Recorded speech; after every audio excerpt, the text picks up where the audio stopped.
Muy buenos días, estimados estudiantes del curso Filosofía de la Historia. Por este medio vamos a grabar la sesión correspondiente a la continuación de nuestra mirada a la filosofía de la historia durante la Edad Moderna. Esto corresponde a la sesión número 7. En la clase anterior, si lo recuerdan, habíamos abordado las características de la filosofía de la mano de Emmanuel Kant. Eso era lo último que habíamos desarrollado en la presentación. Y lo que corresponde al día de hoy, pues, es justamente la continuación de esa aproximación. También en la clase anterior hablábamos de Fichte, discípulo de Kant, y que va a caracterizarse por continuar la labor de Kant, quien definía a la historia como la lucha de pasiones y no precisamente las pasiones más loables y más exaltables del ser humano. ¿Recuerdan? Esas características están en la videopresentación de la sesión número 6. Herder y Fichte son los autores que vamos a continuar trabajando la mañana de hoy, recordando que Fichte, como les comentaba hace unos segundos, es discípulo de Kant, que también va a caracterizarse por, si bien es cierto, ser discípulo de Kant, explicar su comprensión del problema histórico distanciado en algunos aspectos de los aportes de su maestro. Asume a la historia más que como un problema del pasado, como un problema del presente. Y en este sentido se aparta de Kant esa visión de retrospectiva. Para Fichte, el papel del historiador es la comprensión del tiempo en el que vive, más que la comprensión del tiempo del que proviene. Esas serían básicamente las diferencias entre Fichte y su maestro, Emmanuel Kant. El carácter peculiar que le va a adjudicar a la historia va a ser justamente lo que lo va a diferenciar de su maestro, estableciendo que a cada época histórica le va a sobrevenir o lo va a abrazar una idea específica de la misma, ¿no? Una suerte de cosmovisión. También cree en la idea de un plan, pero un plan que escribe el hombre, a diferencia de Kant, que como veíamos en la clase anterior, asume un plan oculto, no necesariamente designado por una providencia, sino por la lucha de las pasiones, esa suerte de concordia y discordia de la que habla Kant, o el corsi y recorsi de la que habla Giambattista Vico. La teoría de las libertades se parece mucho a la teoría de las voluntades de Kant, en la cual efectivamente hay el sometimiento del hombre a una voluntad social, pero existe la voluntad natural que siempre pues, será indomable desde la perspectiva de Kant. Herder es denominado por el estudio de la filosofía de la historia como el hijo rebelde de la Ilustración. Y hay una frase hermosa de Rouchet, escrita en el 2004, que dice: Herder pensaba casi exclusivamente por reacción en contra de sus adversarios. Y como estos eran muy diferentes entre sí, le fue necesario contradecirse para contradecirlo a todos. En este sentido, podríamos comparar la postura de Herder con la de Walter Benjamin, ¿no? Que hemos trabajado en otras ocasiones. Walter Benjamin también se va a caracterizar por hacer una revisión bastante ecléctica de las aportaciones a la filosofía de la historia previas a su persona. Con todas va a tener diferencias y va a discrepar, y también con todas va a coincidir en alguna medida. En este sentido, esa va a ser la característica fundamental de Herder. Las influencias de Herder eh, van a ser determinantes. En este sentido, cuando miramos las aportaciones y las revisiones que hace San Mito de Herder, pues él justamente va a afirmar que siendo un discípulo de Kant, Kant no solamente le va a enseñar la filosofía, sino le va a enseñar a filosofar.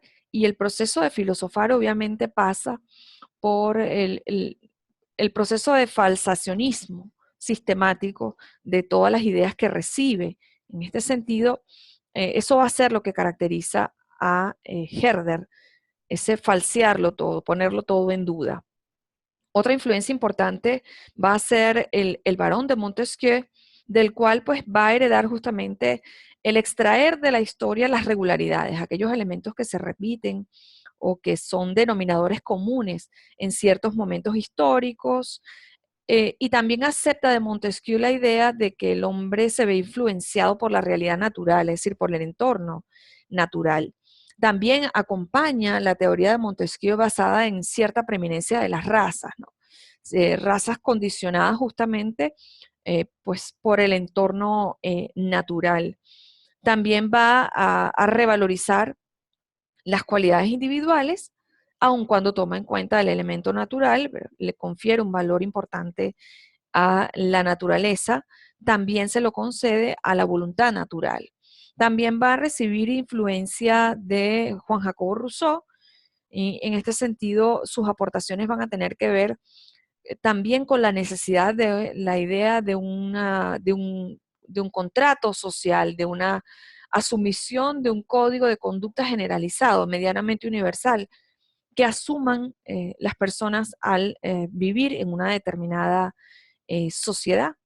El hombre es el hombre y su contorno y su influencia contextual. El hombre va a reaccionar en función de las necesidades de su entorno. También Herder va a ser definido como un filósofo del lenguaje, porque va, y ya lo veremos más adelante, a establecer valoraciones muy importantes en torno a el lenguaje histórico, a las categorías o etiquetas lingüísticas importantes en el estudio de la historia.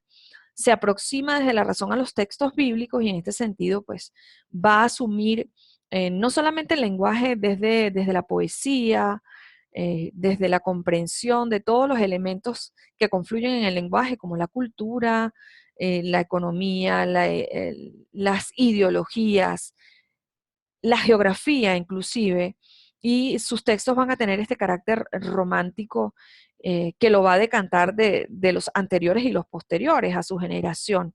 Va a ser un pietista también, semimístico, es decir, la idea de el acercarse a momentos de reflexión íntimo, interno, va a permear todo lo que van a ser sus aportaciones.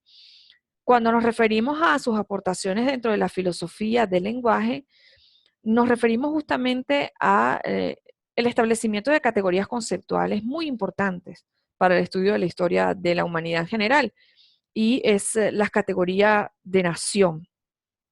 Las aportaciones eh, de Herder van a tener muchísimo que ver pues, con la definición de la nación, sus diferencias con el Estado y sus diferencias con otros metacolectivos singulares como patria, soberano, pueblo, estas categorías que van a empezar a aparecer y a emerger en los textos de los diferentes historiadores. Sus aportaciones van a ser, en algunos casos, antagónicas con el racionalismo, aun cuando aplica la razón en la comprensión de los textos bíblicos, igualmente va a practicar el pietismo, va a ser un pietista, con lo cual hay ciertos elementos de contradicción en su manera de asumir la comprensión de la historia. Para Herder, el Estado se subyuga a la nación y no al revés, repudia el imperialismo y los sistemas centralistas, asume a la nación como, digamos, diferente al Estado y viceversa, y a la nación como un elemento dinámico en constante formación. Asume que la educación es la meta del desarrollo histórico y solo a través de ella pueden lograrse cambios coyunturales y estructurales en categorías conceptuales como la nación. Plantea la historia desde la individualidad. Ya veíamos al principio que coincidía con la comprensión de la influencia de los elementos naturales en el desarrollo de las razas, de los grupos sociales en sí mismos, pero también confiere elementos destacables a la individualidad. Es decir, dentro de toda esa estudio general que hace del pasado histórico, considera que hay diferencias que merecen ser estudiadas y en ellas justamente es que va a detenerse lo que él denomina la excepción dentro de la uniformidad, es decir, serían aquellos elementos que destacan, es decir, no solamente aquellos elementos en los cuales podemos hablar de denominadores comunes, sino también de aquellos elementos que destacan un grupo social de otro y de esta forma le dan cierta identidad. Se opone a la hegemonía cultural, obviamente habla de la hegemonía cultural francesa y específicamente lo recordamos con esta frase, ¿no? Alemanes, hablad alemán, escupid el asqueroso lodo del Sena, justamente porque sabemos que hay una preeminencia del pensamiento francés en la ilustración, pero para Herder, cada uno de los países y cada uno de los grupos culturales debían tener esos elementos distintivos, diferenciadores de culturas diferentes. Para él, la idea del pangermanismo es muy importante, es decir, la idea de que esta concepción alemana de la cultura, del desarrollo, de la construcción del Estado, debe extenderse y de hecho se extendió por gran parte del mundo occidental, va a ser otro elemento característico. Rechaza la narración de las grandes proezas, considera que esas grandes proezas y hacen invisible a los colectivos y en este sentido eh, llama a trabajar la endopatía, es decir, la internalización de los modos de vida, la comprensión del dolor, de la comprensión de la realidad desde adentro. Es decir, busca que el historiador comprenda aquellos elementos característicos y definitorios de los grupos sociales, más allá de los grandes relatos que pueden ser ciertamente hegemónicos, pero que hacen invisibles estos elementos característicos. En consecuencia, es escéptico ante el concepto de universalidad, asume que no existe una narrativa universal que pueda ser como una especie de envoltorio inmaterial que veremos característico en las corrientes positivistas, como la división del pasado en edades. Él asume que hay relatos que deben ser estudiados desde la especificidad del contexto donde surgen y no asumidos de manera global, en cierta forma diluyendo los elementos que hacen característicos y diferenciadores las características de otros pueblos. Supera la idea del progreso continuo que plantean los positivistas, plantea también la idea iluminista del progreso, pero pone esa comprensión del progreso en el lenguaje, es decir, las edades del lenguaje son las que él va a trabajar más que las edades de la humanidad en sí misma, es decir, asocia el progreso de la educación y el progreso del desarrollo del lenguaje al progreso de los grupos humanos en sí mismos.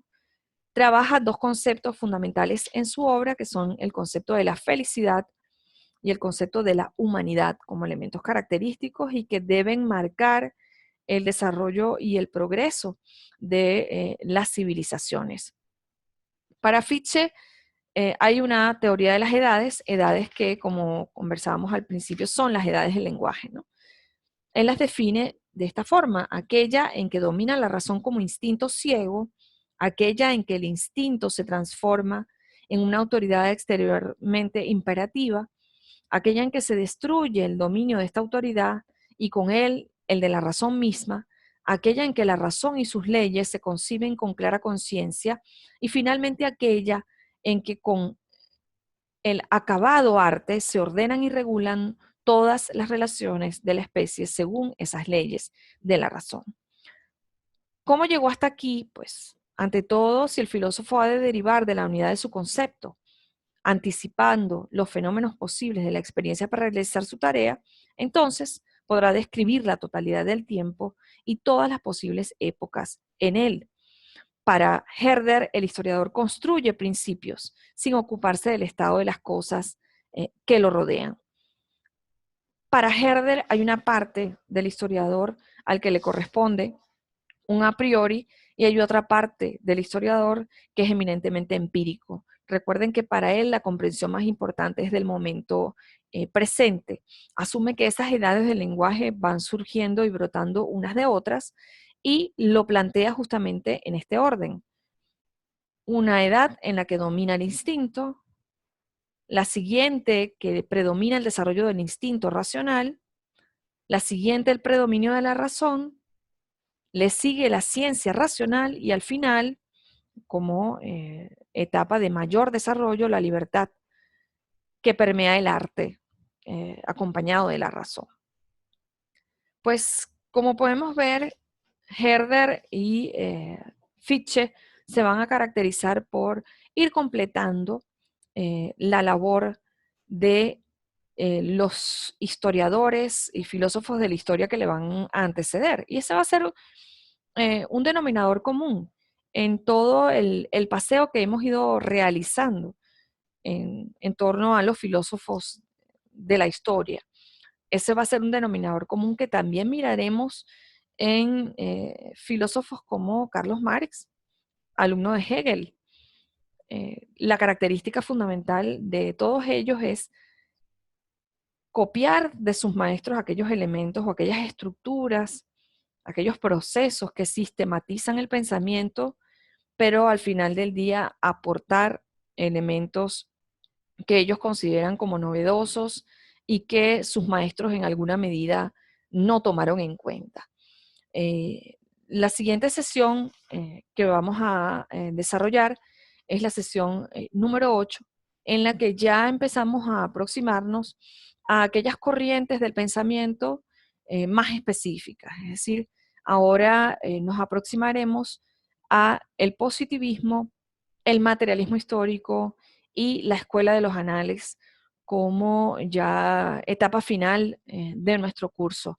Si algo, recapitulando, podemos concluir, luego de haber hecho esta mirada desde la antigüedad, recuerden ustedes, Herodoto, Heráclito, hasta estos últimos filósofos de la modernidad, Kant, Fichte, Herder, entre otros que hemos ido desarrollando, es que estos van sin duda alguna a suministrar el marco de pensamiento, las estructuras de pensamiento, los procesos del pensamiento, para que los historiadores, que luego ya viviremos en nuestras carnes de manera más directa, influenciarán lo que son las corrientes historiográficas más contemporáneas. Espero que esta sesión haya sido de su comprensión. Les recuerdo que el texto de Collingwood está en nuestra página del curso, así como otros textos de otros historiadores contemporáneos, venezolanos, que también desarrollan los mismos temas. Ha sido un trimestre bastante complicado por toda la situación país que estamos atravesando, pero confiamos en que estos pequeños vídeos sirvan de guía, de claridad y puedan en alguna medida subsanar aquello que en el aula no se ha podido recibir. Sin otra cosa a la que hacer alusión, seguimos en contacto. Cuídense.